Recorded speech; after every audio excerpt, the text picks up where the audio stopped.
Hello, folks. So, in this video, I wanted to talk about. I want to talk about many things, but in this video, I wanted to talk about clutter. So, a lot of people do talk about how you should use frameworks like regret minimization framework, where you make decisions, you do things in such a way that you have less regrets in the future, right? I think the idea is that you basically don't want regrets. It's an interesting thing to talk about separately. I think, if you think like that, it's some things are going to be hard. But in general, yeah, that's what people say. Like, take decisions in such a way that you have minimal regrets. Some people fear regrets. Some people hate regrets. I think dealing with regrets is a thing by itself. So now, similar to regret minimization, I think we can. I didn't come to this idea based on regret minimization framework or anything related to that, but you can actually think of clutter in like a generic way, where you can genderify regret minimization framework to, or the gentrification of regret minimization framework would be clutter minimization framework. Now let's talk about what is clutter. Like, you need to define what is clutter. By I think textbook definition would be anything that's not necessary, anything that's not needed or required. For everyone, clutter can mean multiple things. Usually people think of clutter as like a mess, right? Say in a physical space you have a mess of books which is not organized and just thrown around, maybe in a disorganized way. But I see clutter in a more generic manner. Clutter can be anything that's not required, or that's not needed, or that's not necessary. Leave that's not needed, required, or necessary. It's probably something that you don't want. It's probably something that you don't require, and it's probably something that is worse. It can actually do more harm to you than do any good. Probably it might not do any good, right? Or it might not do anything, in which case it's just useless and not harmful. It's harmless, but it's just there. It's not doing any good also, right? So then let's look at some examples for clutter, right? In my view, in my case, in my life, clutter is, let's say, it can be in the form of things. For example, my workspace or desk or whatever has clutter. Let's say waste paper thrown around, tissues or whatever, old used up tissues or whatever. And let's say it's a mess, it's not organized, lot of waste. And what do you mean by waste? Let's say just unnecessary and not required, say bills that I've taken pictures of and I don't need anymore. Even if I need, I have a picture. So and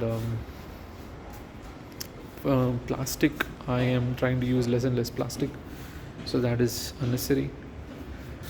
So if I have a plastic bag on my desk or whatever, these are all clutter according to me, right?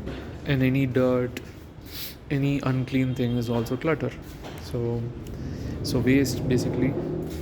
And then that's in terms of physical space. So anything in your physical space that you don't want or don't require or don't need or is not necessary, you can just call it clutter probably. And then that is in your physical space. And then your head space, right? I did a video about space. It can be physical space, your head space, wherein your thoughts, right? Thoughts occupy your head space. In your physical space, physical items occupy physical space. Your time space, you spend time on stuff, or stuff takes time from you. stuff, as in it can be social media, people, and all. But then instead of looking at it as thoughts take up your head space, physical things take up your physical space, and some things take up your time space and use up your time. If you twist it around and turn around the whole equation and the responsibility and stop blaming other things, then you think of it like this: your thoughts are taking up your headspace. You are in control of it. You can actually get rid of them. It's not like thoughts are coming to you and you're not in control. So you can control how much you think, how much what to think, and how much you think about something and whatnot. Let's say work or life or whatever, right? And you decide how much you think about something, and you decide what thoughts take up your headspace, and you can decide what physical things use up your physical space. Let's say you own a physical space, you are in control of it. And then same goes for your time space. You own your time. If you look at it like that, and I would recommend looking at it like that, then you say you are spending time on something, and that's using up your time. You are using up your time on some things, and hence your time space is getting used up. So again, you are in control. You can decide what you spend your time on. So in terms of time space, head space, physical space, anything that you don't require, don't need, don't want, or and then don't want, and anything that is not necessary, anything that is causing harm to you, or anything that is just there, it's neither harmful nor useful, but unnecessarily taking up your space, you can most probably get rid of it. Consider getting rid of it, because you don't want clutter. I think the idea comes up. This idea came up to me, and it generally comes up when people talk about what you don't want. I think I listened to this, Matthew McConaughey. Basically, he's an actor. I'm not sure of the pronunciation, but he actually spoke about how it's important to get rid of things, or not focus on things that you don't want. It's important to decide what you don't want. He spoke about that, and years ago I listened to this. So in the recent years, especially in the last 1 year, I have actually decided what I don't want. For example, I don't want junk food, I don't want unhealthy habits, I don't want to waste my time on some things, right? I don't want to do it, and I'm in control, and I can actually change that, and then I can actually change the situation and fix the problem, right? I can fix the problematic situation. I'm in control of the situation, right? So basically extrapolating on that idea of like decide what you don't want, and get rid of it, and either you'll do nothing, that's fine, or you'll actually have space to think and focus on something that you do want, right? Or that is going to do good to you.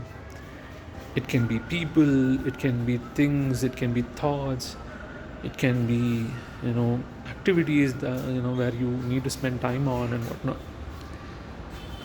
So clutter can be in any form. It can be in the form of some item, some activity. The item can be food, edible items, or it can just be just normal physical items that just take up space. It can be some activity, it can be some person, right? It can be a regret, a thought where you are regretting something. And regret also can be in any form again, like it's all the generic thing is clutter, right? Generic generic way to look at regret is clutter, and similar to how clutter has many forms,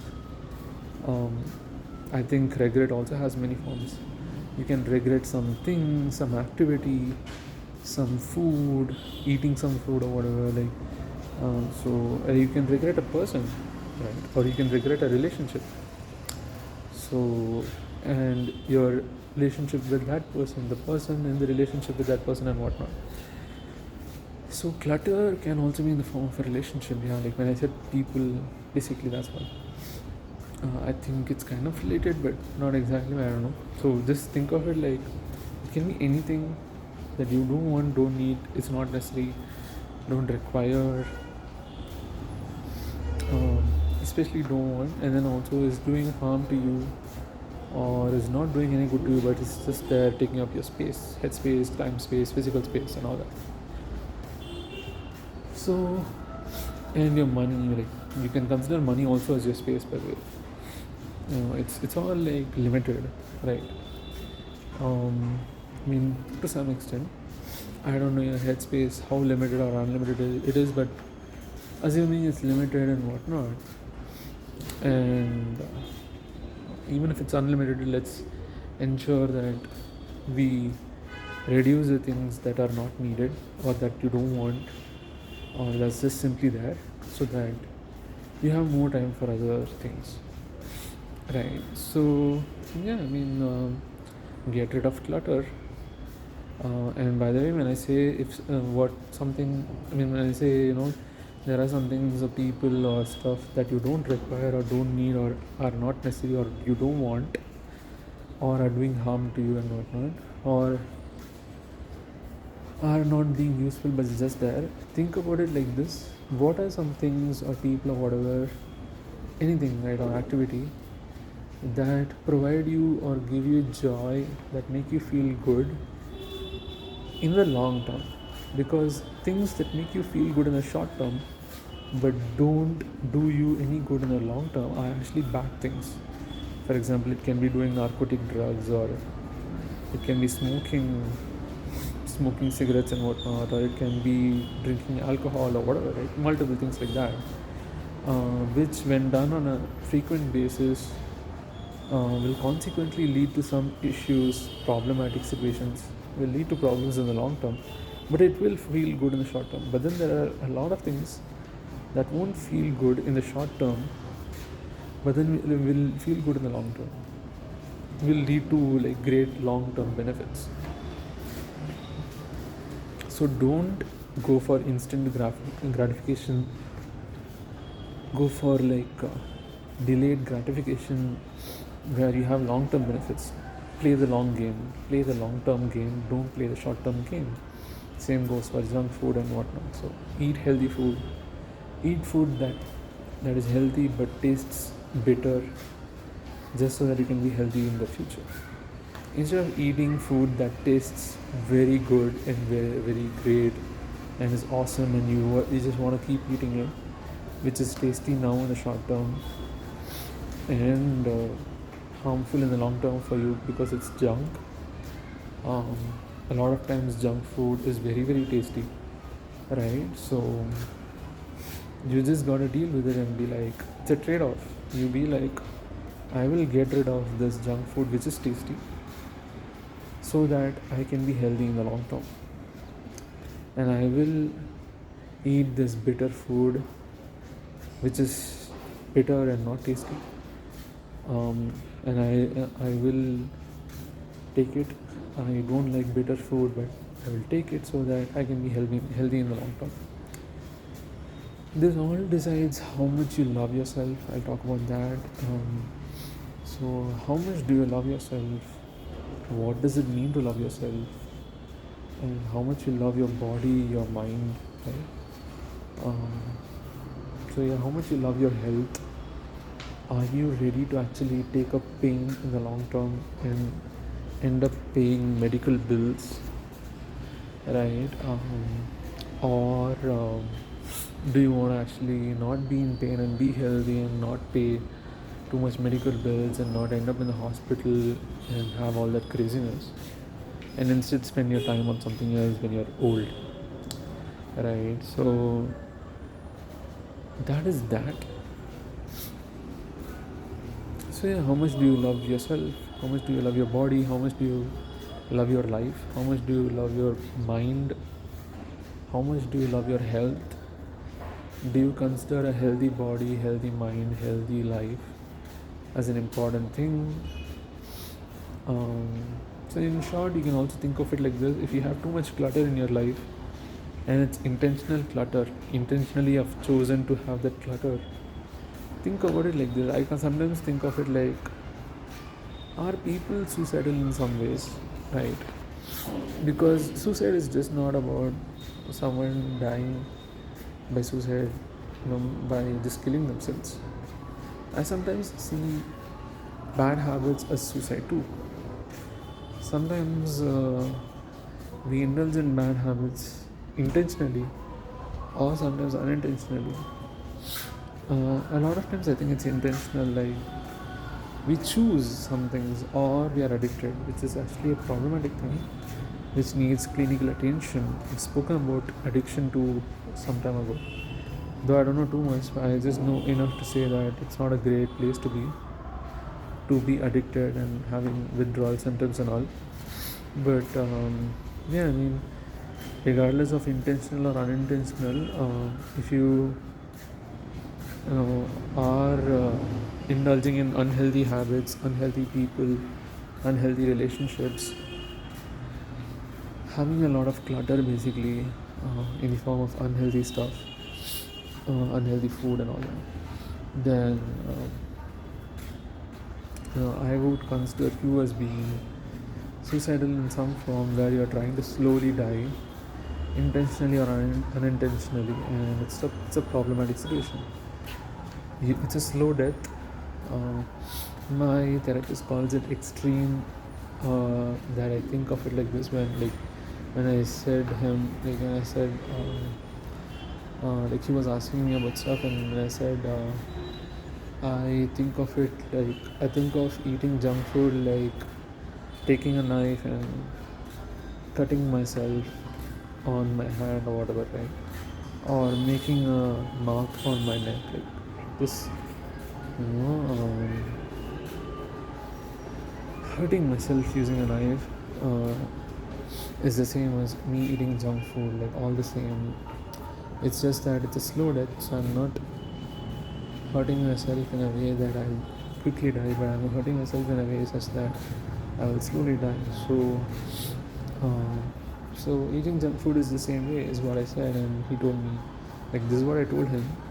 I said, this is what I feel, and he was like, this is extreme.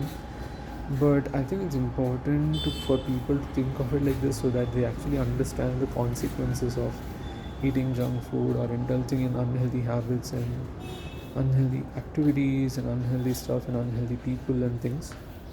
So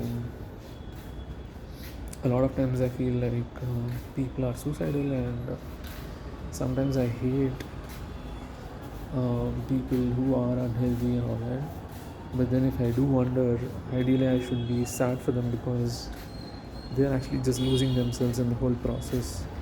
So ideally I should just pity them, and pity them for being unhealthy, for choosing to be unhealthy, for dying too soon and whatnot. But yeah, I mean, this is all my view, because someone might say a good life, a healthy life is not what they want. For them, a good life is just being in the moment, right? And doing whatever they want, be it unhealthy activities, in my view, or unhealthy people, again, in my view. A lot of people do want short term benefits and are not trying to play the long term game, but I would say make it a conscious choice. Don't let going with the flow be your thing for everything, especially when it comes to some important things. So you'll have to decide what is important. Is your health important? Is your financial situation important? Like in the future, do you want to pay medical bills, a lot of them, or in the future do you want to be in pain and whatnot? So yeah, I mean, a lot of people say life is uncertain, but then what are some ways to make it certain? Indulge in unhealthy habits, unhealthy people, unhealthy activities, unhealthy food, and whatnot, and you are certain to die, is what I feel, or at least the certainty of you dying soon is more. The probability of you dying soon is more. So life becomes more and more certain. So if you want to die soon, just have more and more clutter in your food, in your life, and that should do it. Um, it'll be more certain and you'll die sooner, probably in ways that you thought of, depending on the kind of food you had and the kind of activities you did. So yeah, I mean, if you want life to be certain and wherein you're certain that you'll die soon, you know what to do. And of course, um, you can indulge in healthy habits and healthy activities and people, and yeah, I mean, life is a bit more certain in terms of like, okay, you might not die of bad things, some bad things, but it's still a good place to be, is what I would say in my view. Though, yeah, I mean, people, even healthy people, can get a lot of problems. Imagine that if healthy people get problems like, I don't know, cancer and whatnot, then imagine how much unhealthy people can get into problems. But then if you think that, hey, I'm gonna get problems no matter what, fate and whatnot, or I'm not gonna get problems, then maybe you might just be an interesting research projects sample wherein we can say that this person indulged in all the kinds of unhealthy habits and unhealthy relationships and activities and food and people, and they still survived, and it'll be kind of like some interesting science and miracle and whatnot, and you can be part of that science project, the research project. So yeah, I mean, clutter, try to get rid of it. That's what I would say, and I would highly recommend considering what is clutter and what is not clutter, and defining what. And I would highly recommend defining what is clutter and what is not clutter, and so that we can actually differentiate between them. So yeah, that's all I had for this video. Let's see you in the next one. Bye bye.